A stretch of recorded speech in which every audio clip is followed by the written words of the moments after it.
enough sex and sex all the time. So, We've been married 28 years, know each other 5. There's nothing we don't know about each other.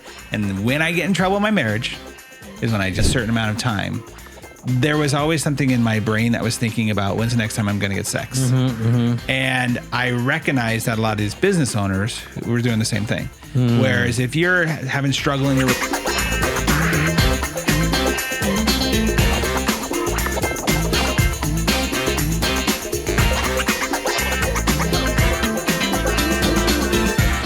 Hey, welcome to another episode of Capability Amplifier. This is Mike Koenigs. I'm here today with Dino Watt.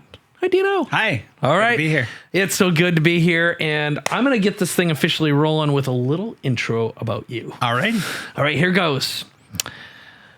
So I've never, ever met a business owner who's 100% satisfied with their team, their culture, and their productivity. And as a founder or a business owner, an entrepreneur, you're probably thinking that right now, and you're saying to yourself, I wish I could find someone to fix our team now. And when it's time to sell your business, one with a great culture is worth 10 times more. And the fastest way to 10x your business is to improve your culture. Now, every founder needs a guy, and Dino's your guy. And with a name like that, you can't go wrong, right? Now, I have the pleasure of interviewing Dino, the fixer, Dino Watt, who for over 15 years has helped hundreds of businesses and thousands of team members with something he calls his C.O.R.E system that improves every month. So, C.O.R.E dramatically increases team loyalty, productivity, and happiness, business revenue, founders' income, and time off, but the value of a business when you choose to sell. Now, I originally met Dino about 12 years ago.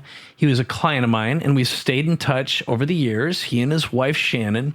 Now, the best part about him is, and I'm going to show you a little clip right now. He's not just a great coach and advisor. He's an amazing speaker and an entertainer, too. And check out those sexy dance moves. Come on now. All right. I love it, though. I love it. Now, here's one of the things about Dino that I love is one of the smartest strategies I've ever seen to get hired because the teams demand him. Teams watch him present, they get all amped up, and then they go to the owners and demand that they work with Dino and his team to fix their teams. So think about it. You, the founder, benefit from effortless team fixing. Genius. Now, I think the best way to start this interview today is with a little clip from a recently canceled director, Woody Allen, because it's my job to be as politically correct as possible and politically correct. Clinically. All right. So here's that fun little clip. The day in Brooklyn was the last day I remember really having a good time. We never have any laughs anymore is the problem. I've been moody and dissatisfied. How often do you sleep together? Do you have sex often? Hardly ever, maybe 3 times a week. Constantly. I'd say 3 times a week. Now, I originally wanted to name this episode Not Enough Sex and Sex All the Time. So we're going to hear a few stories and see his core principles. But first, Dino, tell us, why did you want me to play that clip in the first place? Well, because the first thing I always do is help people understand perspective. And everyone's perspective is completely different. I don't care if you have trained that person or you've worked with them for a long time. I've known my wife since we were 5 years old. We've been married 28 years, know each other 5. There's nothing we don't know about each other.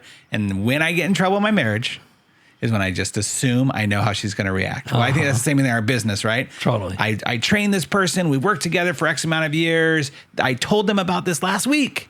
And yet they're not seeing it the same way you are. Right on. So right perspective changes everything when you really understand it. Happy marriage and then happy business. Yeah, totally. That's really good. That's really good. Yeah. So I think the next question then is, how'd you get into the business of culture and team building in the first place? Yeah, I did not expect to be in this space at all. My whole focus was about relationships, helping marriages get stronger. You know, I come from a broken family. My mom and dad divorced, when I was 8 years old. And that whole story of, seeing them, the 2 people I love most in the world, fight with each other all the time and hate each other. And when I got married to Shannon, one of the things that we sat and talked about, because she saw this, obviously she's known me since we were 5. So she saw all of that. And we said, I don't want that. What do we have to do to make sure we don't have that? And we created certain systems and processes and put them into place. And cut to a few years later, I actually started teaching that. And I taught it around business principles because I would say, well, especially guys, I don't know. I know, Mike, you're really in touch with your feelings, but not a lot of guys I'm still a rotten animal part of the time. No doubt about it. No doubt about it. But you know, I don't know. I just didn't want to. First of all, I don't want to be a counselor. I don't want to be a therapist. I don't want people to talk about their feelings. What I want to do is put some practical ideas in place, which Shannon and I did. When we do X, then we get Y. So that worked out really well. Had a couple of really great clients who saw the power of this in their own relationship, but also saw how when they were better in their marriage, they end up being better bosses, right? So true. I had this theory that you only have so much bandwidth in your brain, right? There's so much research around. Can't multitask. Multitasking is not real. You can switch between ideas real fast, but you can't multitask. But I realized you only have so much bandwidth in your brain. And the basic theory was this, and this is, we can be kind of raw on this, right? We can be super raw. Okay. I like raw. All right. It's the best. So I had this theory because it happened to me that if I hadn't had sex in a certain amount of time, there was always something in my brain that was thinking about when's the next time I'm going to get sex. And I recognized that a lot of these business owners were doing the same thing. Whereas if you're having struggle in your relationship, struggle in your marriage or whatever, and you haven't had sex in a while, then that means that that part of your bandwidth is being taken up and you can't be as productive, as creative, all that stuff in your marriage. Right on. And so if I could help them have better relationship, and that wasn't just sex, better communication, connection, all that stuff with their spouse, then all of a sudden they're better entrepreneurs, they're better leaders. And so I started putting those practices into place. Had a couple of guys really have success with that and then start referring me to other people. And those guys saw the benefit inside their business with the culture. Culture, connection, communication, that's all a part of the business too. Same thing in your relationship. So it kind of all came together that way. Right. Well, and I've seen this in you over the more than decade I've seen you is I love the way Shannon loves you, but I also love the way your clients love you. And by the way, this doesn't just go for male founders and business owners. You've got a variety. Yeah. It's not like this is all about men business owners. No. It's about women too, because what you managed to do and a lot of the practices that you've worked in, a lot of the businesses, the staff is predominantly female. That's right. So managing that is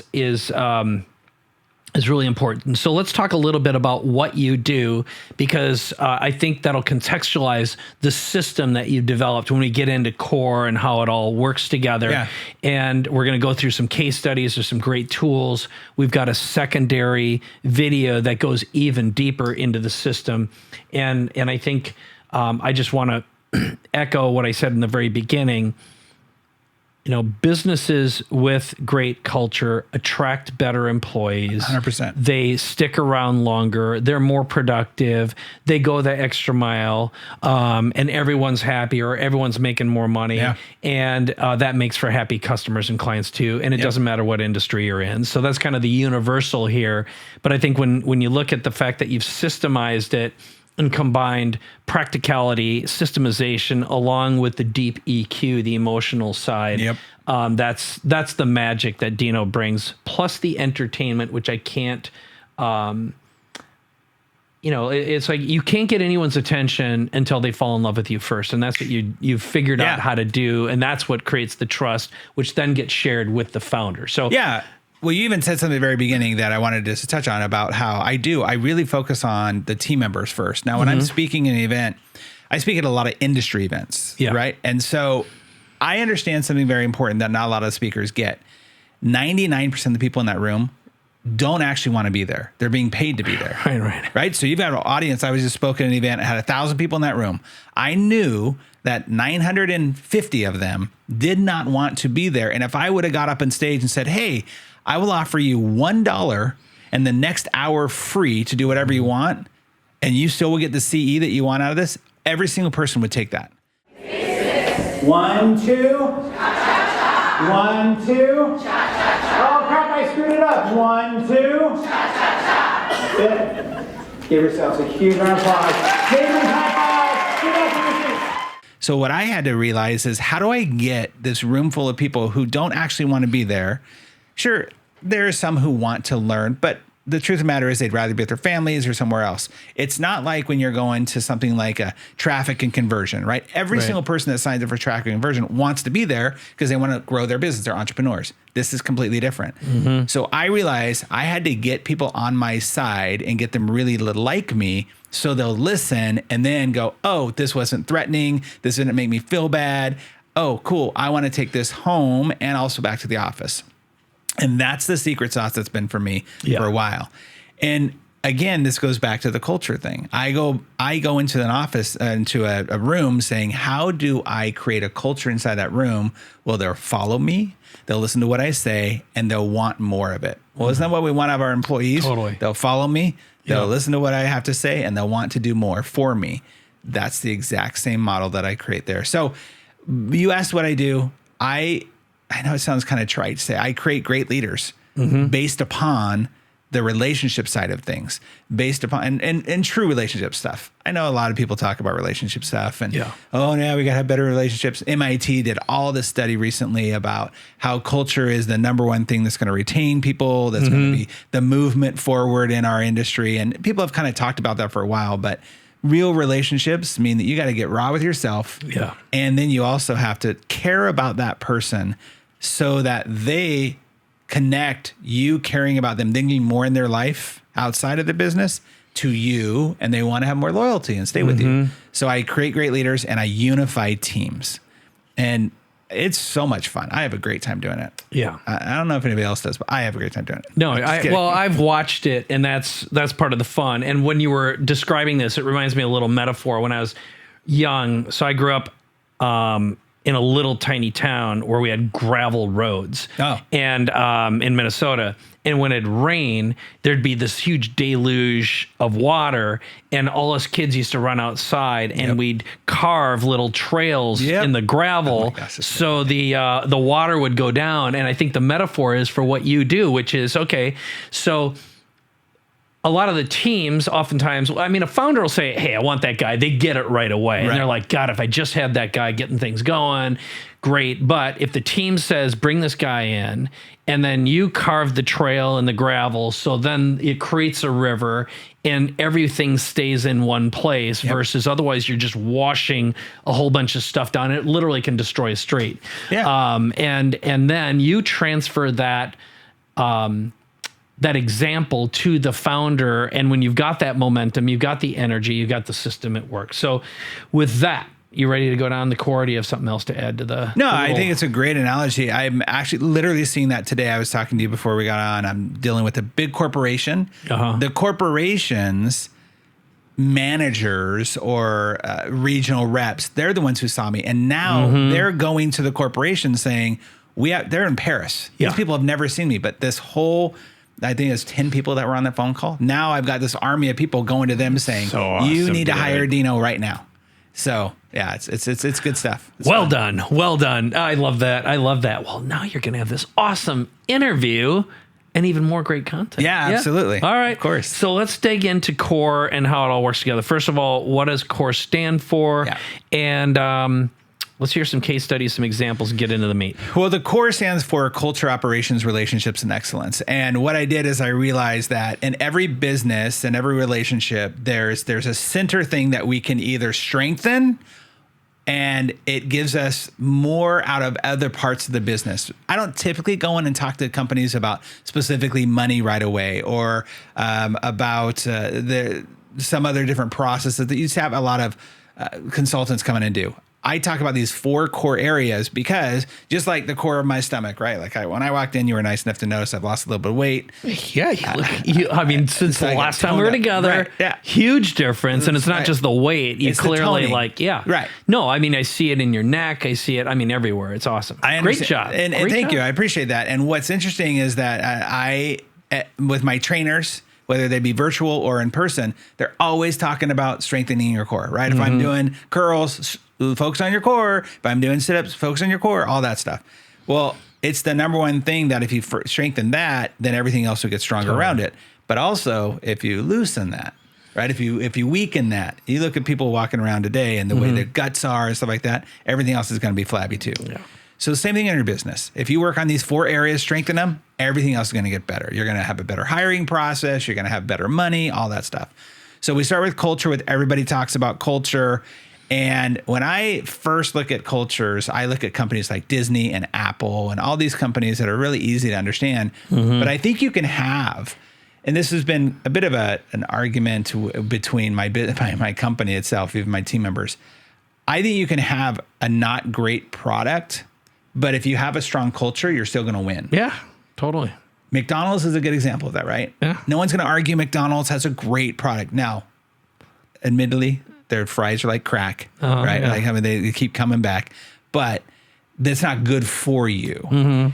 And they have a culture. They have a culture of it's cheap, it's easy, it's consistent. You know what you're getting every single time. No one's surprised. No one goes to a McDonald's drive-thru and it's like, wow, I didn't expect this to be so wonderful this time. They put the same flavor potion in all the dog or cat meat that they use to make the burgers. You're right. That's right. And so you know what you're going to get, right? But the culture's there. Vape cigarettes, same type of thing, right? Juul cigarettes or what? The same type of thing. They don't have a great product for you, but they have a great culture around it. And so they understand the power of creating a good culture. Then you take your operations, and a lot of people focus on the what to do as opposed to who am I hiring and why am I hiring to do the thing? Why are they doing this system? Why are they the ones responsible for this? And then we go into relationships, which of course is, to me, the center of everything. You have bad relationships. If you're a bad leader, it's going to come out in the end. So you first, taking care of you, then your team, then the actual clients. And then lastly is excellence. How do you go to the next level? Right. So I really feel like if you work on those 4 things over and over again, but more importantly, this, Mike, is that it's not just about you and your company. I train the team members to do the exact same thing in their homes. You see, in your home, you can have a culture, you can have operations, relationships, and excellence. And the secret sauce to what I do, I believe, is I come into team members and I say, I don't care about making you better employees. That's not my job. My job is to help you get more in your life outside, more money, more time, more passion, more excitement, more relationships. Because if you, as the business owner, are able to be the person that helps them get more outside, they equate that to you, right? And they're bringing that into the office. Right on. We see that in the opposite, right? We hear all the time people complaining about them bringing their drama and all this stuff into the office because that's what they do. You bring your outside life into the office. Let's improve that, and we're going to have better employees and better work environment. Yeah. Well, and it's so easy. I know in the past, and I still have this tendency, but I definitely did in the past. I used to say, and I joke with other founders, we're jealous lovers, which is we want all of our employees' attention. Yep. And the truth is, if they're out getting sprinkled with goodness outside, it makes them better. And if they're going to abandon you, they're thinking about it anyway. You know, so that is, it can be counterintuitive, but it makes a ton of sense. And again, I think it takes someone leading by example and also establishing that. And it just goes to show, you need a diplomat between the two sides to bring them together in the first place. That's to create a good word. Conversation. Diplomat. I call myself favorite Uncle Dino. Right? Because hey, Dino, come on over here. Yeah. not in the Goombo way. Not in the Goombo way. In a way of, you've got Zach, right? Yep. And I know there are times where you've told Zach, hey, Zach, you should do this or do that or whatever. And Zach's like, yeah, whatever, Dad. But then favorite Uncle Tommy comes over and says the exact same thing. He's like, oh my gosh, that's brilliant. I'm totally going to do that. And you're sitting in the back going, I've talked about this before. Yeah. Same thing happens in business, right? Totally. I come in, I'm fun, I'm engaging, I'm non-threatening. And so when I talk to the founders and I say, what is it that you're struggling with the most? What can I help you with the most? And like, man, I've talked to these people over and over again. Go back to perspective, right? I've told them over and over and over again, do this thing. And I swear they never do it. Yeah. Dino comes in, says the exact same thing, but says it in a different way. And he's funny and non-threatening. Oh my gosh, this is amazing. We should totally do this. And they do it. Yep. And they do it. And so it's just one of those things where I know if I come and say it one way and I say it in a way that's helping them get what they want in their life, it's going to change it completely. Yeah. Here's how you remind me of Tony Robbins. He said to me, 80% of what I do is entertainment, 20% of it's content. So and I was true. like, what do you mean? Because I was all about productivity and getting more done and being effective and blah, blah, blah, blah, blah, you know, and I knew that was my problem, lack of discipline. You know, I had this whole deal. And he said, because if I can win your attention and your heart and keep you in a place of having fun, that content's going to have a lot more impact. And how the hell do you think I can go for 5 days? That's when he used to do 7-day events too. It was just like nonstop, Man. 18-hour days. And you go until 4 a.m. and you'd be like, we're going to be back here at 10, you know? And so what you do really, really effectively is you bring in that entertainment value, you bring in the content, like it's a bridge. Yeah. And you can have the same conversation, but it's not from a militant leader. It's from someone who leads with the heart, leads with the entertainment aspect. And that's what gets the river moving down during the rainstorm. And there's another aspect to that, Mike, is that, you know, we can only take in so much content when we're sitting there listening and we're at events. And you've been to these events before, where especially the corporate type stuff, where it's just plowing on information. And these people are not going to take it all in. And we already know through studies that if you don't repeat it or teach it within 24 hours, you're going to lose about 75% of whatever it is you learned. Well, I want to go in and I want to entertain so that their brain is opened up to the thing, and yet they'll also retain things. So I'm not plowing them with too much information. I'm giving them just enough to make them go, oh, that's cool. This last week, I did an event where I spoke at, and I wanted to do a message that made them really feel like they were heard.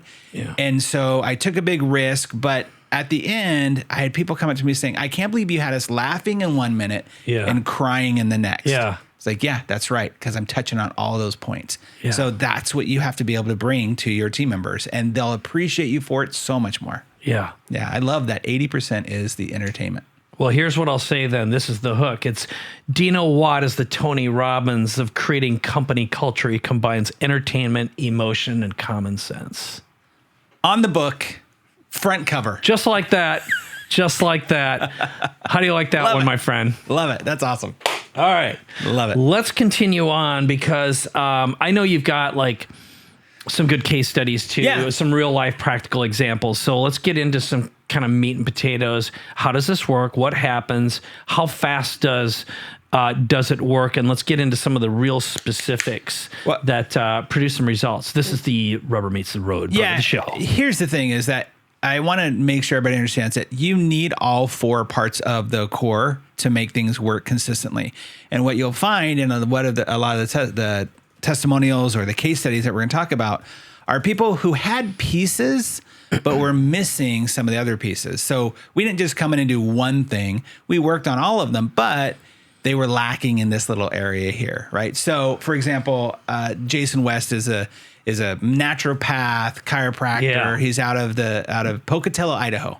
You know what? I actually have met him. I don't remember why. You know what? He was an old client too. Yes, he was. Was he? Did you didn't happen to meet him at one of my events, did you? No, Okay. I sent All him the to crazy. you. Oh my God. I that's sent him to you. awesome. And he, at one point, you know, when you were doing the whole system setup, like you can do all of this one and add the whole rig, he bought that. And he has that still. I remember he was it. Okay. What a great guy. Yeah, What a great guy. So smart. He's got that little white patch thing on his Yes. head. Yeah. Where did he get that? How's that happen, right? I think isn't it like only like it's a weird 1% genetic thing. I've known a couple people do who've had it. Yeah. So he was a client. He was a friend of mine. He actually was a friend of Garrett Gunderson's, who you know as well. Yeah. I don't know if he's been on the show or not, but I know that you've I've been to the show. Yeah. Oh, twice. His comedy show. I have a great story offline for you about that. All right. Well, Garrett introduced Jason to me. Jason and I started working together. And basically, Jason was doing really, really well. Like, he had some good stuff going on. His practice had been around for 100 years. Like, this is his great-grandfather's practice, 100 years. And as he's being successful, he gets to this place of going, I should be super happy right now, right? Everything's going well. And as he says, the train pulled into the station, and he was like, is this it? Is this it? There's got to be more. So we focused a lot on culture. We went in and said, okay, Jason, there's 3 things that you have to understand. You need to understand that you need a better vision that everybody can understand. I think people just really create too complicated of visions, mission statements and vision statements that go on for a paragraph or two or three. No one knows that. No. If you think about big companies like Disney, what's Disney's big vision? It's relatable and retellable. The happiest place on earth. Apple, think different. Yeah. Like, it's got to be relatable and retellable. So we went in and said, hey, Jason, what is your relatable, retellable vision? And then we broke that down to his understanding how to create better core values to make people actually enrolled into the idea. Yeah. This is part of who they are. And by the way, generic core values suck. Totally. I always say, here's what I was just thinking about this. I was with the group this weekend, and it's like you talk too much and say too little. Yes. And that's the problem. Totally. There's a great clip online somewhere where it has this thing about that, about like some, what's a Braveheart type thing at the end of it. They're saying this big old long speech, and they're like, can you just say, let's just kick their butt, or we won, or whatever. But yeah, we all do that. We talk too much and say too little. And he had these core values that were generic as well, that were like integrity, honesty, customer service. I always say that's the worst core value to have, because what's the opposite? Like what's the other? What can you do besides that? Make it bigger. Because if you're going to say that our core value is honesty, well, I would hope so. Right. That's my test, actually. I have a test for core values, that if somebody tells me their core value and at the end of them telling me the core value, I could be like, well, I would hope so. Yeah. Honesty should just be kind of the cost of doing business, right? You don't have to make that a core value. Yeah. If you do, there's a problem. Right. So we expanded on his core values, made things like being the best part of our patient's day and radical transparency as opposed to honesty. And then we took that to support. How does he make every single person in his team feel supported? Well, one of the secret sauces was us understanding who his team members were and what their passion was. He had a girl in his office who wanted to be, her goal in life, no joke, her goal in life was to be Snow White at Disneyland. She wanted to be the character of Snow White Disneyland because she loved people and she wanted to be around people. However, she wasn't in the position that he needed her to be. She was actually working in the back office. So he created a position for her to be I think it was like the director of customer relations or something, where she just came out to make people happy. That's all she did. She came out, and it was now her living in her genius and him using that genius for it. So anyways, we create this idea, we go in, do all this stuff. And in a year, he generates another $500K in his business that he didn't have before. Yeah. But the secret was, he actually worked 52 days less. So when we got together, he said, Dino, I don't want to work Fridays anymore. I want to work 4-day week. I want 3-day weekends. I love to dirt bike with my kids. I love to do all that stuff. I want to do that. Hey, this is Mike Koenigs. Sorry to interrupt the podcast, but if you're an action taker and ready to transform and reinvent yourself and your business, go to connect2mike.com to learn more and book a conversation with me right now. All right, back to the episode. So we did. Now, he's a single practice doctor. Now he's got multiple associates, but back then he had one doctor, him, I think it was 8 team members. That's it. So to generate that much more money with that much work and less was a big deal for him. So that's what I'm talking about. When you create a culture like that, he did this thing, Mike, where he created a day of awesomeness. This is part of the culture. He wanted everybody to feel like they're awesome. So I think it was Thursdays. I have this in my first book. And Thursdays, he created a day of awesomeness. And basically, they put name tags on that said, hi, my name is Dino, and I'm awesome because, or why I'm awesome because, you fill in the blank. Yeah. I love that. He put this online. He put this on Facebook. Wow. He had people who would come to his office. They didn't have an appointment, but they wanted to get a sticker that said, I'm awesome because, and they wanted to share why they're awesome. Yeah. That's when I talk about you to create a magnetic culture and you get people coming to your office because they just want to be a part of the experience. I call it, for team members and for patients, I call it ruining them. When I first meet with teams, I'll say, hey, listen, my goal is to ruin you. And they'll all kind of look at me like this. I'm like, in a good way. Disney ruined me. Now, I know, Mike, you have some challenges with the actual park of Disney. Yep. Love the cartoons. Don't like the place. That's just me. I understand. Standing in line, not my favorite thing. But one of the things that working for Disney did for me is it made me go through Disney University. Oh my God. And I had to have the Disney mindset. And now 30 years later, I am ruined by Disney because I walk into an office and I'll see an overflowing trash can. I'll be like, what's the deal? Last week I was in an office and they had this area of their office that was open to the public, but nobody really went back there because they never guided people there. But it was a storage room, basically, that was open, no door. It's freaking me out. Like seriously, I was having some reaction to it. Like people could see that. Is that Plus, that's horrible feng shui. It's horrible feng shui. That's true. I didn't go there, but that's a good argument I'll do next time. But all of it's about how do you attract the right people to work with? And so in this case with Jason, all of a sudden the right people are being attracted. That dude, he works with NBA players. He has a group of people who work on the pipeline. I don't know if that pipeline's still working right now, though, because of but we won't go into that. No. With our government. But that pipeline workers up in Alaska charter a plane to come down to see him. Wow. Pocatello, Idaho. Like this is nowhere. This sounds like yeehaw. It totally is. Sorry for all the people in Pocatello, Idaho, but no, we love it there. We love it there. Yes, it's amazing. It's America's second Disney. It's not a huge metropolis, is what I'm saying, right?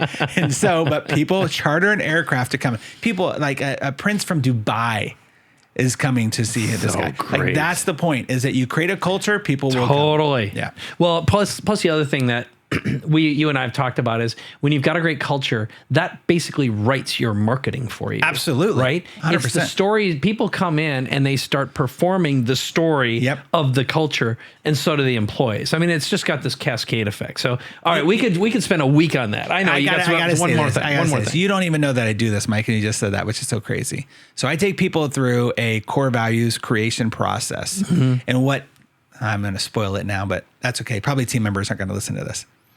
At the end of the process, what I do is they've done all 4 hours worth of work, all this crazy stuff. We get them dialed down. And at the end, I do what I call as my magic trick. And what it really is I show them how they did this on their own. I don't guide them in any specific way. But at the end, I read their core values as if it's a story of the of the practice. Totally. And at the end, you get this gasp. Everyone's like, oh my gosh, we did this. So that's your story. Your core values are your stories. Totally. I completely agree. I had no idea I did that. And so thank you for leading me into that. Well done. All right. So that's the C in core, which is culture. Now let's go on to what is O. So O is the operations. And a lot of people think about like how we do things A, B, C, D. This goes to this, goes to that. But the number one thing we focus on is the why and making sure that you're hiring from why and hiring the right people. Right. And I use companies like Zappos as examples. I use companies like Disney too, that there's a specific process you need to take people through in order to understand that they're here for their why. And you need to give people an out as well. I think sometimes we forget as leaders that you hired somebody, you're taking a risk on that person, but that person's also taking a risk on you, and they don't want to fail. They want to make sure that they're doing what's right. I had a doctor recently who this girl just was not working out. Like you could just see she was only doing what she was told to do. He would say, hey, your job is to sterilize chairs. She'd go out and sterilize the chairs, and she would come back, and no joke, when I was there, I walked by and there's a little lab area, and I walked by and I just see this girl just standing there. Almost like a Roomba. You know what a Roomba is, right? Yeah, we got one right outside the studio. Okay, so she was like a Roomba. She did her job, and she came back and she went for the recharge. Yeah. And I was like, what's going on with her? And he's like, yeah, that's our problem is she only does what we tell her to do. She doesn't do anything extra. Sounds like she needed an operating system upgrade. That's what, those Roombas things. Yeah, she needed to upgrade that. And so he's like, yeah, I don't think it's working out. I said, have you ever thought that maybe she knows she's not working out either? Yeah. And you need to give her permission to quit? And he went, no. So he went to her that day and he said, you know what? I want you to know that we really appreciate the work you're doing, but if you feel in any way this isn't a fit for you, it's okay. The next day she comes and she says, thank you so much for letting me know that, because I felt so bad that I wanted to quit, but you took a chance on me and I wasn't going to quit because I just felt bad. Yeah. But you gave me permission to leave now. That's what I'm talking about when we talk about operations. We want the right people in the right place working from their why. We want to make sure that we have the right systems in place for them to be successful in everything they do. And we want to make sure that they're the right person in the right seat. So we talk about responsibilities. Yeah. So we have to make sure that the operations aren't just a technical thing, like you were talking about earlier with Tony. No, just give me the thing to do. Give me the... Yeah. No.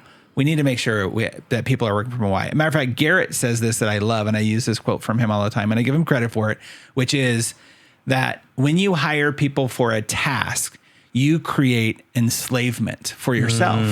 But when you hire people for a role, you create freedom. And that's what we want to focus on the most. In my second book, Hire and Fire Like a Boss, I talk about this idea that nothing will ruin a great employee faster than watching you tolerate a bad one. Yeah. And that's where we have to look at with operations. Totally. And that's key. I actually should probably write a book all about that because it's so true. It's just one of those things. It's fascinating to see the shift in people's brain when they realize it's so that you want me here for my why, not just for what I can do. Got it. Yeah. Well, I know you've built a lot of processes that revolve around this. So can you take us through maybe either a case study? Well, you already did a case study, but just kind of go through the process that you bring in and you lay down, because what you really do is you created an operating system, a whole downloadable, easy to adapt mindset that becomes part of the culture. So why don't you talk a little bit about that? Well, most challenges with people, I call them problem children when you have a problem with somebody in your office, right? You have this problem child. They're usually because of two reasons. Either it's a personality issue or it's a performance issue. And so what I have doctors do or leaders do is I will have them sit down and I'll say, okay, sit down with your team member and tell them exactly what the problem is. Sometimes personality issues can become performance issues, right? So you need to sit down and say, this is exactly what the problem is. Now let's create a goal within 4 weeks to change that. We give them a goal and we give them a benchmark as well. So we have 4 weeks. We give them 2 weeks to check in to see what's going on. You can ask me any question. You can ask for any resource. We want you to succeed. So we're going to do whatever we can to help you succeed. And I don't care how long this person's been with your company. Now, the key is this, is that you're going to find out within 24 to 48 hours if this person takes it seriously and wants to make a shift and change or not. And you'll know by the way that they react and by who they talk to. If they start going out to their team members and be like, I can't believe they did this, or they said that, or I'm so upset about that, they need to be fired right away. And I say, love them into another job. Because we have to have a certain standard for people, but that process allows you to actually see what's going on. You're giving them a chance, you're giving them an opportunity, but it gives them a chance to see what's going on. I have a doctor, client of mine a while ago. His name's Dave. And when I walked in, I'm not kidding, Mike, you know, when you have your secretary receptionist at a normal business, you would hope that person, looks Might be inviting. nice. Yeah. Right? You would think, maybe. I thought this person was like a temp. I thought the real person must be on vacation. Because this girl had the biggest, what do you call it? RBF? Is it the resting bitch face? Is Okay, yeah. So I walk up and I'm thinking, there's no way. She knew I was coming. She knew I was a consultant. I introduced myself. Hi, I'm Dino. You would put on her angry makeup for the day. Please fake it for a minute. She did not. And I was like, what is up? Well, come to find out, this girl had worked for him for 11 years in that position. And I was like, dude, what's the deal? Seriously. And he said, I know, but deep down, she's a really nice person. And I was like, well, I'm not going to see the deep down, Dave. I don't have enough time to create that relationship. Most of your team members don't either. So we have this conversation and we actually find out that there's a few people in his office who are like this. And he had just gotten so into the place of, I just need a warm body. I just need somebody to fill in that position. Like we talked about, I needed a task to be fulfilled. And we found out that he had quite a few, what I call staff infections. I don't use the word staff. I use the word team because a staff is something you don't want, right? It's an infection nobody wants. Well, there was this girl, and then the other person who was his sales department, which was in his world is called a treatment coordinator. She had a husband who was a pilot, and that pilot, and so, anyways, it's so great. When they had a weekend off, instead of having the 3-day weekend, especially if it was a holiday weekend, she demanded that she would have the day before everybody else and the day after everybody else off as well, because she had to fly standby. And it wasn't fair that if she couldn't get on that flight the day before or the way coming home, that she didn't have the full week off or the weekend off. So every quarter she would have extra. This is her sales department or his sales department. So he had two people in his office, one RBF, who is a terrible front desk person, and then his salesperson who was not there most of the time. But he had just created this culture inside of his office that was okay. He didn't want to deal with it. And so the relation or the people that he had in the office weren't working from the right. They weren't there for the right reasons. So we go in, we start putting this stuff together. Again, all 4 processes, C.O.R.E. Well, I said it's a magnetic culture. It also attracts the wrong people. In 6 months, he had a 90% turnover in his office. That freaked him out, right? Like that would freak any business owner out. I'm getting 90% of my people are going to be new. 2 people stayed. One was an amazing assistant. The other one was his sister, who was doing a great job at what she was doing. Wow. But it opened the door for a brand new set of attitude and right people. And all of a sudden, the shift happens. He's happier. He's more relaxed. He's spending time with his family. He's not falling asleep when he gets home on the couch because he's so exhausted and weary from his day. He's actually back as a husband, as a father, loving what he does. And now it's completely shifted his business. He is happy at work. He's engaged. He's enjoying what he's doing. And everybody else around him is too. He's built a real amazing culture there. So again, just little shifts that make a huge difference in their life, and being able to sit down. I actually didn't have this process before when we were talking about with the sit down thing. It was because of him that I created this process and went, oh, we got to have an actual system to get people out. And he got people out super fast and right people in. That's so good. It's a great story. And back to the, right ones, wrong ones. Okay, so let's go down. So that would be the operations. Yep. What's the R? R is the one that's the most important, I think, out of all of them. And it really is the nucleus to everything. It's the center, the epicenter for everything we do, which is the relationships, right? And it's real easy for people to think about, of course, Dino, we got to have relationships. When we talk about the order of importance being you first, team second, and then your clients last, that I think is where a lot of people get challenged with, because a lot of leaders look at, well, where does the money come from? Money comes from my customers. It comes from my patients. It comes from anybody who's going to pay me money. So I got to pay attention to and focus on them. Yep. But that's not true, because your team members have to come first. Because if you do right by your team members, they're going to do right by your clients every single time. You have this in your business, right? Yep. You got Abby, you've got your team members who really make us as clients feel important, feel like we're being paid attention to. It really has. I mean, it does make a bit difference.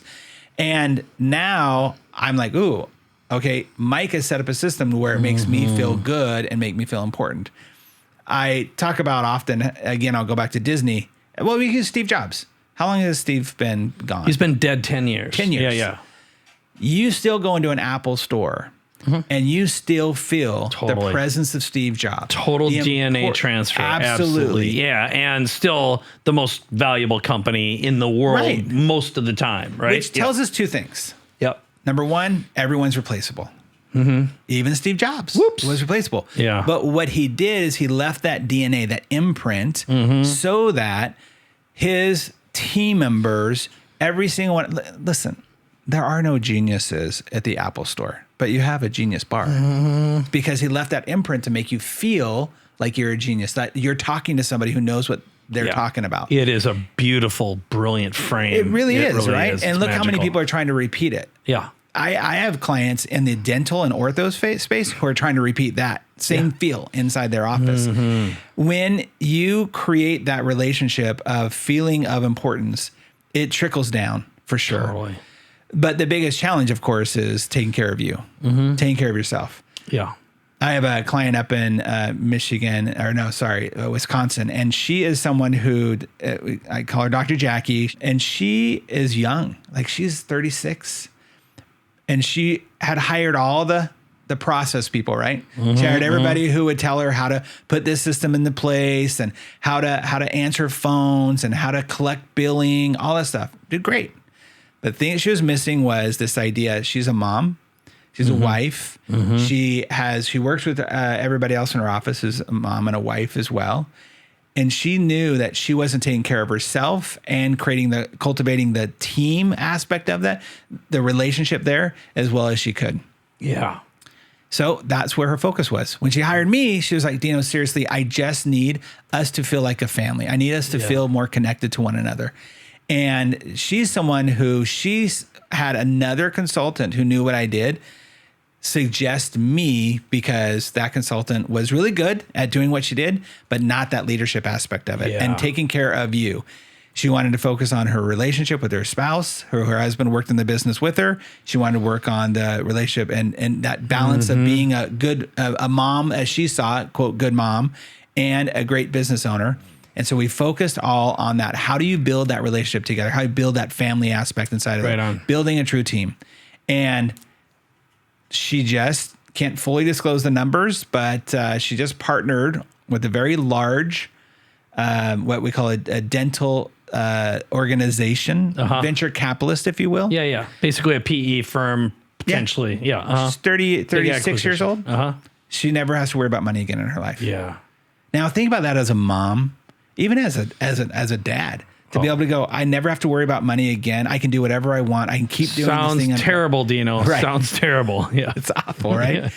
But that's the peace of mind, right? That allows her to have that. And she absolutely is in a place of abundance, a place of gratitude, and so is all of her team members. She has a relationship with her team so strong that even when they're going through some rough patches, she has a team member who had some challenges mentally recently, and everybody on the team just rallied around this person to let her know that she's loved, she's taken care of, and she's getting through it because of that. And that's what we want, is we want these real strong relationships inside of them. And I talked about ruining earlier, right? Some of these team members might not stay with her forever, most likely won't. And anybody who's listening right now, that's the same idea. You're going to have turnover. But if you can create a situation where, just like me with Disney, it ruined me, I will always have that. And I want these team members to look back and go, yeah, wherever I go to work, maybe I get transferred, maybe I move, whatever, I am going to hold that company. Her office is going to be the bar that every team member is going to measure anything else they do up against that forever. Yeah. And that's a real special place to be. That's whether you work for Disney, Apple, any of the Zappos, all this, you want to have somebody go, all right, this place is cool to work at, but it's not quite Dino, Dino's office or Koenigs, or if Abby ever leaves you, which I think you have a contract, she can never leave you. But if she ever did break that contract and leave you, then hopefully she'd be looking at that going like, you know what?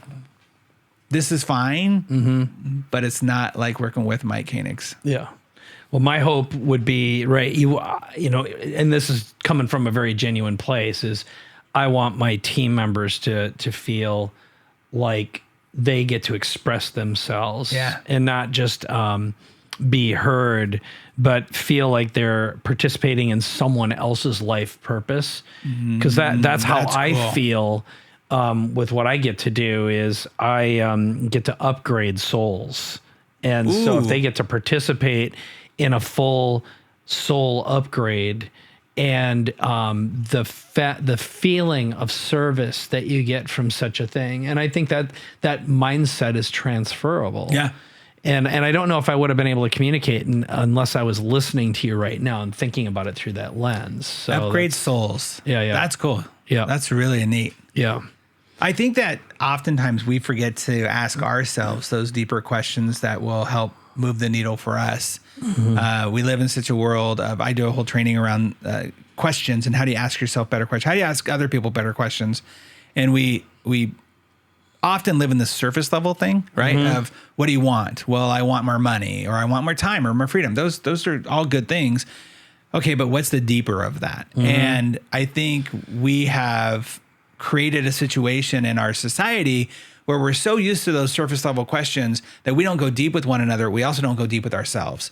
And when I talk about relationships, I train specifically on making sure that they're asking questions that take everything deeper, so that the person actually feels like and understands that you care about them. When you just said that, Mike, I want to upgrade souls.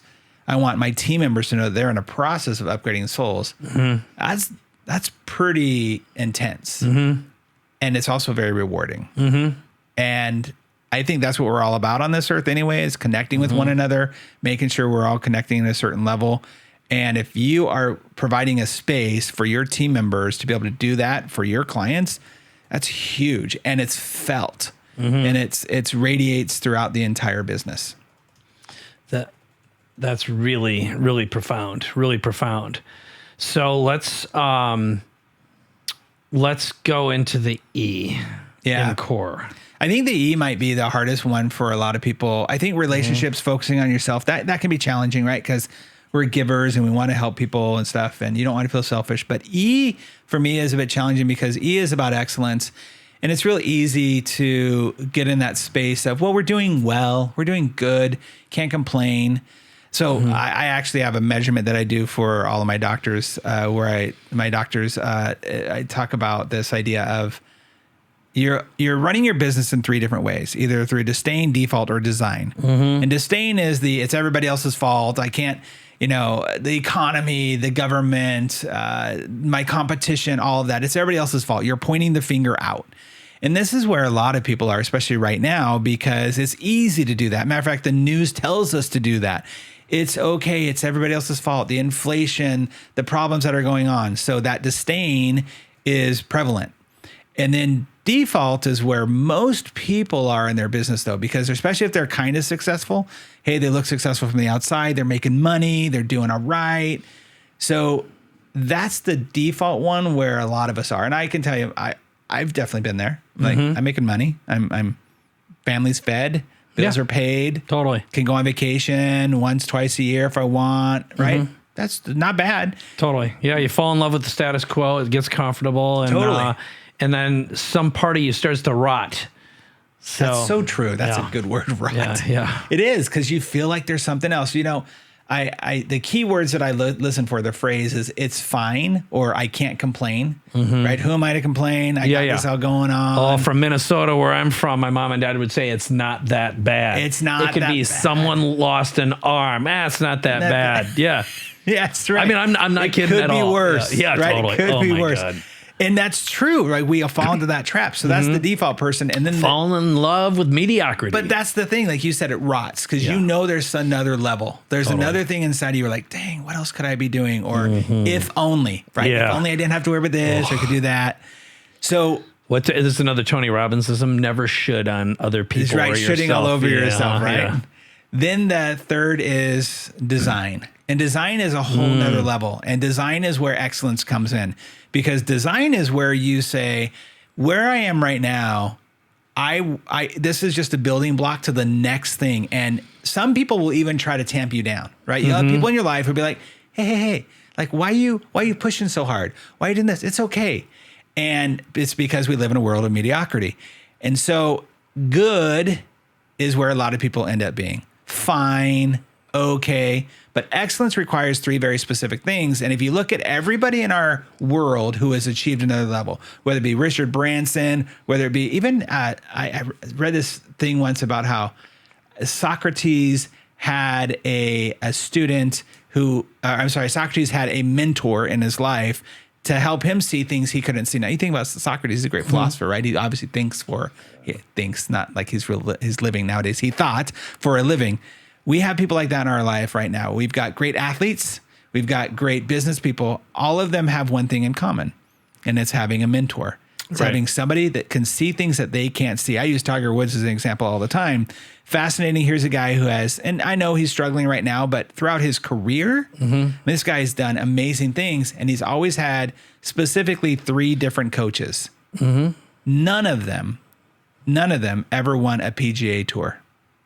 Not a single one. Wow. But what they could see is they could see the difference between a shift of 1 inch in his swing, how he holds his hand, how he positions his feet. Yeah. All of that.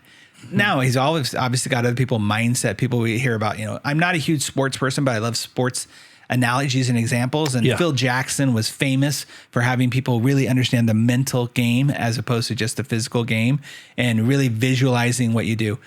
The number one thing that you have to have for excellence is a mentor. Have somebody to see what you can't see. And it might not be in one place in your life. It might be in a different place in your life that you even thought about it. Right. Matter of fact, I'm in this industry and doing what I do because I had somebody who believed in having mentors in every aspect of his life, health, relationships, whatever. And he hired me to do the relationship side of things, saw that I saw things a little differently and suggested me to other people. then you have to take that and look at that of how am I going to take the mentor side of things and be learning all the time. Now I have dyslexia. I don't know if we mentioned this before, but I have dyslexia. Yeah, I knew that. Well, and it's so common for high EQ people, quite frankly. That's one thing I've noticed. Some of the best salespeople.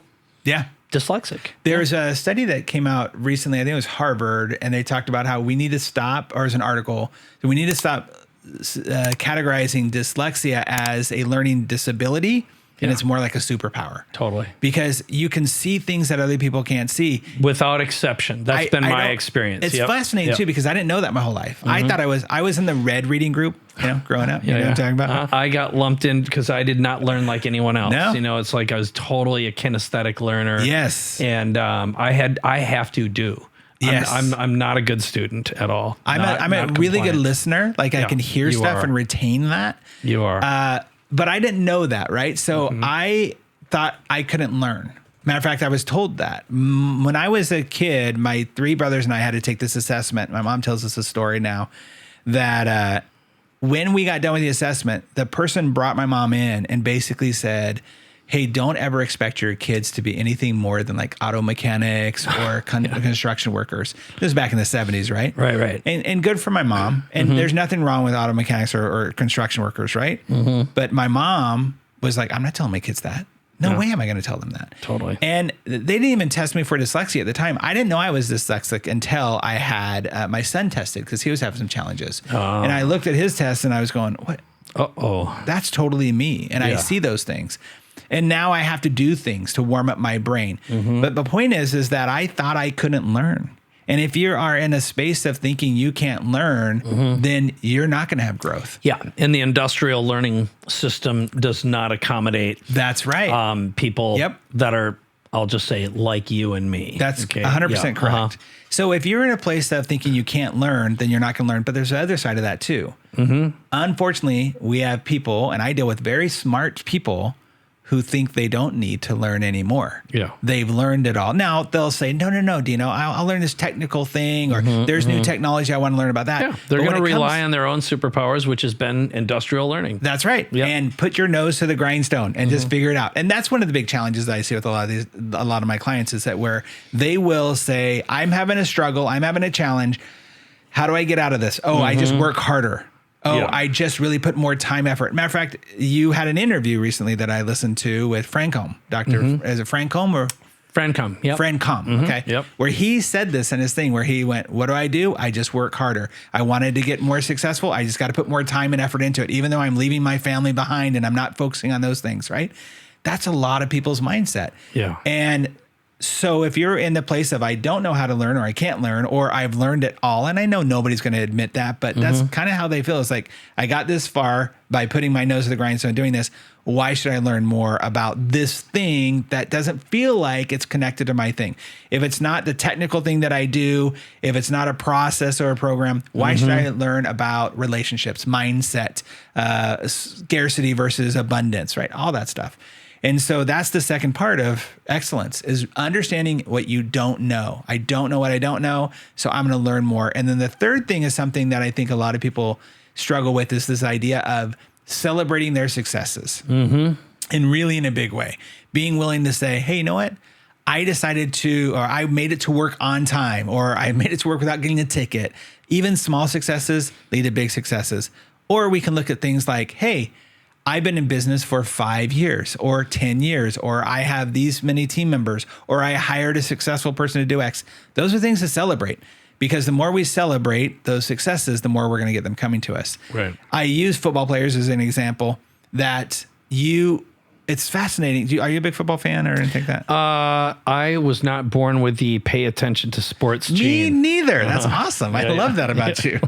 But I understand the value. I appreciate it. I enjoy it. And I'll sit in That's and me. I'll watch it. And if I get I've got a lot of wealthy friends that take me to games, I always say yes. Nice. Okay. But however, is I'm a lot more interested in the architecture and thinking about, I wonder what would happen if that part of the thing started. That's where my brain goes. See, my brain goes to when's the halftime show and is it going to be any good? Entertainment. That's right. I want to have entertainment. What's going to go on? Wow, those are interesting colors. Or what are the cheerleaders doing down there? Right? Like that's my thing.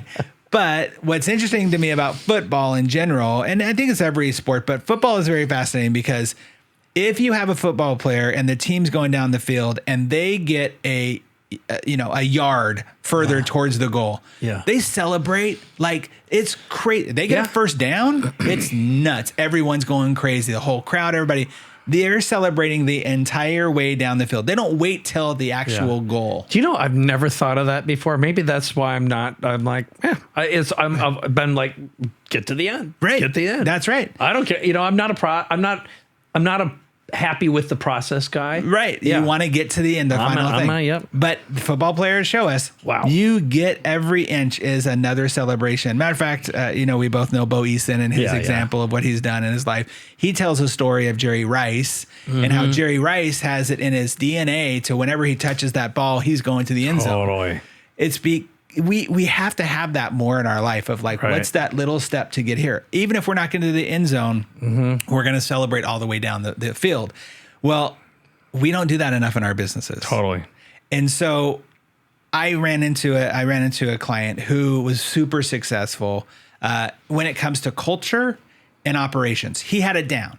I mentioned the Apple Store thing. This guy had his business built up as if it was like a Mac store. You walked in, it was different than everybody else's business that I'd been into, especially in this industry. And he just had it dialed in. He had the right people there. He hired from Y. He had people who he was an orthodontist, and he said that his job was to create the little mini orthodontists, so he didn't have to do as much work. Right? Yeah. He thought his 3 jobs were: number 1, to create a treatment plan; number 2, to make sure the treatment plan was happening; and number 3, to make moms happy. That was his rule. And so, in order to do that, he had to create these little mini orthodontists, and he did.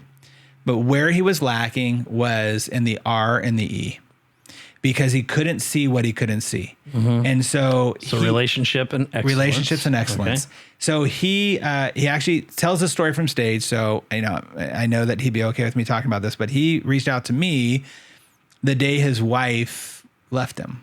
And he's like, Dino, I have some big plans. I have big ideas for what I want to do with my business. And I know I can't do it without my wife. So I need help. So we get together and we work together. As a matter of fact, you remember that show Super Nanny? Did you remember? I know what it is. You know what it is? Okay. Yeah, I know what it is. So basically, have a lady come, English lady, who come into your house and spend some days, 3, 4, 5 days with you to say, Mrs. Doubtfire? Not exactly. Kind of, not really.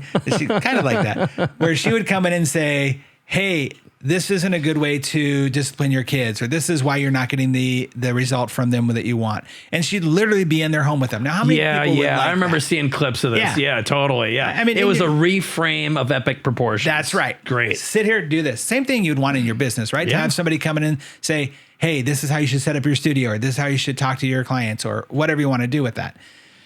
But he had me do that. So Shannon and I were working together at this point with this, and we actually went out to his house. And his wife had come back and they wanted to work on their marriage, and they had 5 kids at the time. Wow. And we spent 2 weeks in their home working on, hey, when you say this, this is why she reacts like that. Don't do this, instead do this.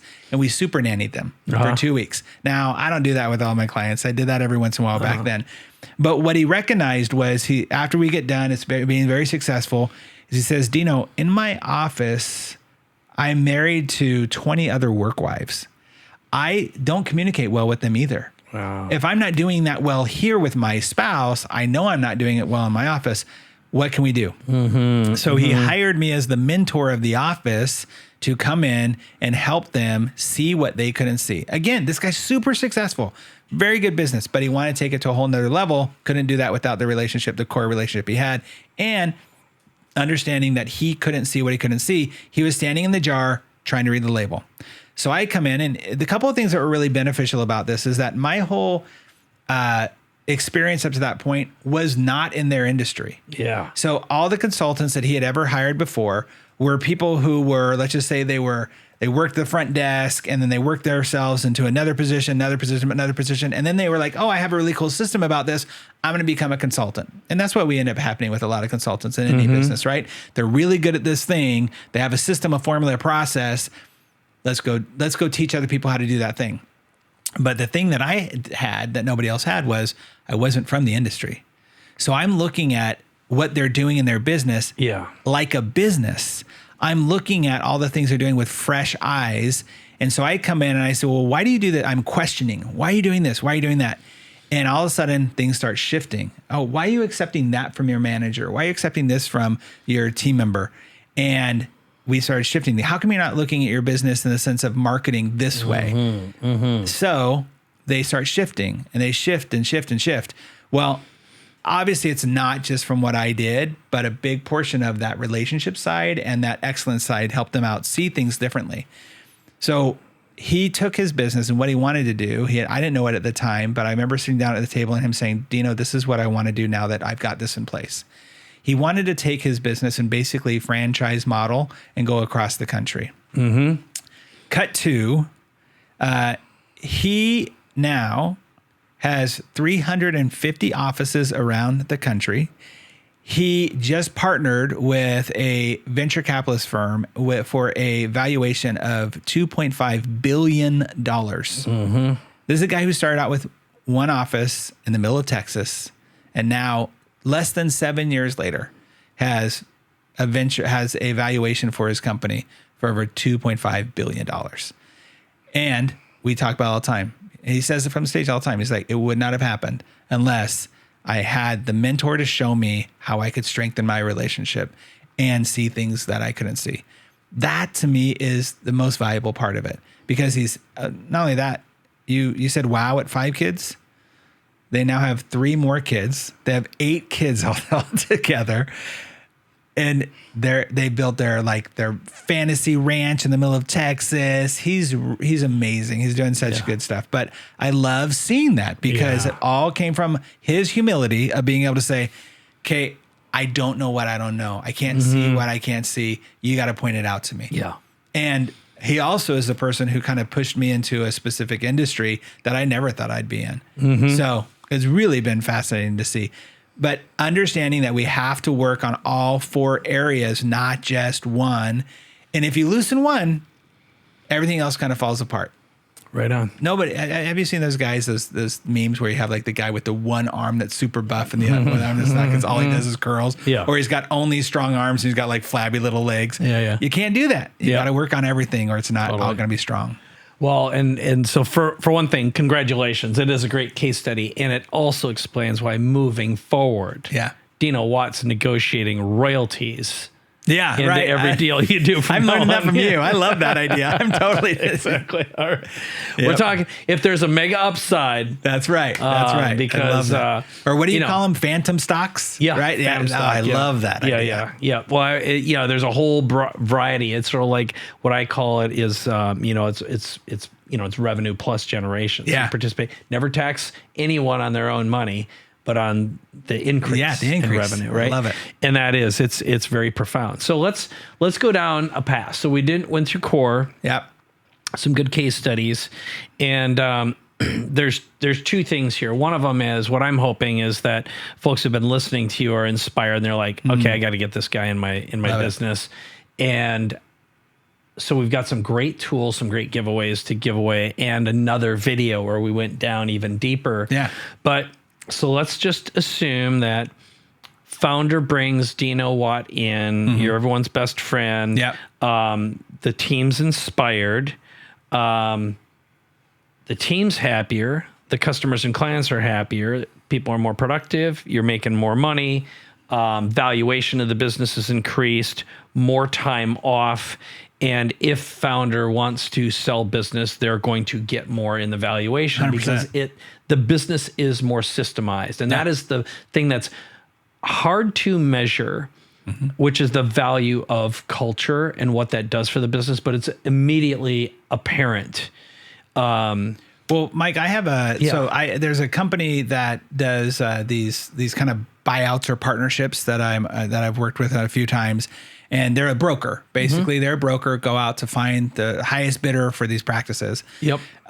They have not only had conversations with me around the idea of, hey, we want good EBITDA and all that stuff. That's great. But the culture side of things helps us even more so, because if we can sell a company that we don't have to restructure, that we don't have to get everybody bought in, and we get everybody, all the team members excited about this because now they're going to get more, it makes it so much easier. Right. But there's also, there's a friend of mine, her name is Nick, and Nick, her job is to go out to these companies, and after the deal's kind of done, like they've inked some things that the intent is there. Yeah. She goes out, and her job is to go into the practice and spend 2 days with a practice, and to find out how are they actually working? What's the culture like inside? And she goes back and reports on 2 things, leadership and culture. And they will determine their ultimate valuation for that practice based upon her judgment of those 2 things. Yeah. And oftentimes she'll call me up and be like, Dino, we got to get you into this practice, or Dino, we got to, because it's so important for them to know that they aren't going to have revolt and rebellion from the team members. Right. Because what's the worst thing to happen once you sell your practice? Yeah, All of a sudden, everyone quits. Everyone's gone. Yeah. Like, oh, I don't want to be corporate. I'm out of here. Yeah. So it's really crucial for that to happen. And it's especially nowadays more than ever. Totally. Nowadays more than ever, to know that that's there is crucial. If you're not thinking about that, you're going to lose out a ton of money. Totally. Yeah. Yeah. Well, and that's where the golden handcuffs work way against the founder, because the what the founder's thinking, I'm going to get this big check, and it's like, well, not really. You're going to get a little bit now, and you're going to get the rest after we get results. And wah. It's fascinating you say that to me, because I was on a plane, I think 2 weeks ago, and the guy sitting next to me, we ended up starting talking. He had a helicopter ambulance business, right? So Oh, wow, yeah. he built this thing up, and he said basically that same thing to me. He said, yeah, I built this whole thing up. It's great. And I sold it, but part of my contract is I got to be here for 5 years. And I spend every day thinking, what am I going to do next? I can't wait to get out of this. I feel like I'm stuck here. I can't move forward. I don't get my big payout unless I'm here for the 5 years. He's 3 years in. He's got no 2 years to go. And he goes, the last 3 years has been so long. The next few years are going to be longer. Yeah. Yeah. It's that I was good yeah. for 90 days, 5 exits I've had. That's what you did? I lasted 90 days. Well, and I did, what I did is I said, I'd rather get less and get all of it now, because I'm a bad employee. Yeah. I'm not going to be a good employee. I'll be good when you need me for what I'm best at. Yeah. But I'm not good at playing patty cake. Yeah. And I've never had a boss. So and true. I'm like, so I really get that. And I would say most founders I know are that way. You just got to move on, and you got to know yourself and make sure you negotiate. So I think, for the sake of a founder, do this now. So let's get into, I'd like to know, describe what it's like to work with Dino Watt. Yeah. What's your program? Where do people go to learn more and get more? Well, the first thing they're going to do is they're going to come to my house. Actually, I do a retreat at my house where I only have like 20 leaders. I like to cap it about 20 people, where they come, and we're going to spend 2 days just really digging into So it's an immersive workshop. Very then. immersive. Yep. Yeah. And it's not, it's not overbearing, and it doesn't have a lot of other people. Like, you're going to learn from other people in that group too, because you're going to see a lot of variety of different things. And then from there, we're going to decide, hey, are we a fit? And what's interesting is it is a reverse of what we talked about at the very beginning. If people see me at an event, most likely the team members are going to say, hey, we got to get Dino into the office. And I'll do that. I'll come to the office and I'll do a 2-day visit or a 1-day visit, depending on what the needs are. But for the most part, I want to get the founders to see, oh, this is really important for me to understand what I want out of this experience in my business. So that's what we dive into there. It's very relaxed, very fun conversation that we're going to have. Fun with you? I know, No. right? All right, exactly. I might not be doing a lot of dances and stuff for them, because that's more for the team members. But yeah, they're going to see that we're going to have a good time. And then from there, we talk about how do we continue this conversation in a coaching manner to where we have more of a regular conversation and get the team all enrolled too. The thing that I tell a lot of my clients is most people don't think about this when they hire on a consultant or a coach, is the last thing you really need is another job. Right. And you don't think about that. And so you go in and you get a consultant hoping it's going to give you one result, not realizing it's going to require more work from you as well. And so that's why I think a lot of coaching and consulting peters out. Yeah. I really work on getting you into the mindset of being a true leader Now, the next step is to create what I call a core team inside of your team, not necessarily your management, not necessarily, the leaders in your practice, but the people who I call are your advocates, the people who have your back, the people that if you were to give them a task, they're going to do it.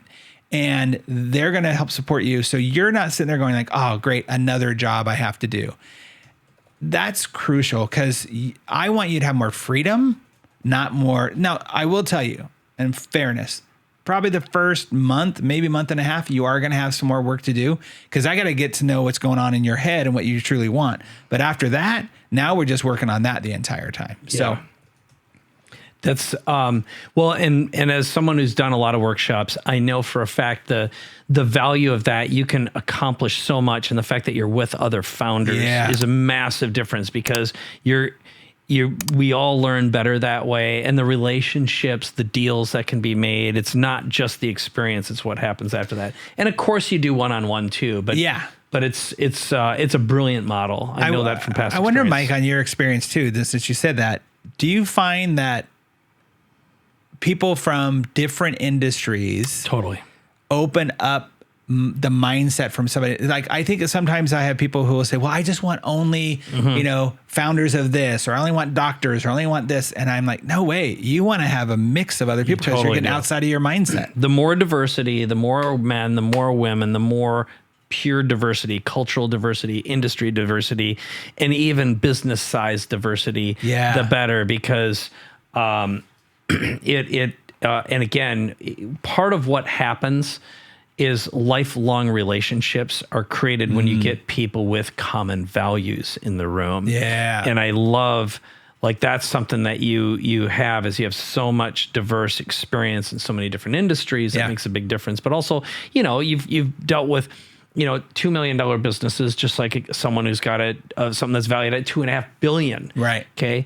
Well, the fact of the matter is, somewhere along the way, he started there first, and he started before there, as did, a female entrepreneur's got different challenges, but being able to experience that. So the experiential, emotional learnings are so nuanced. They can't be taught in a classroom. They've got to be in real life. And that's where, in a workshop, you can get a year's worth of work done in 2 days. And that's what I love about your model. So true. Yep.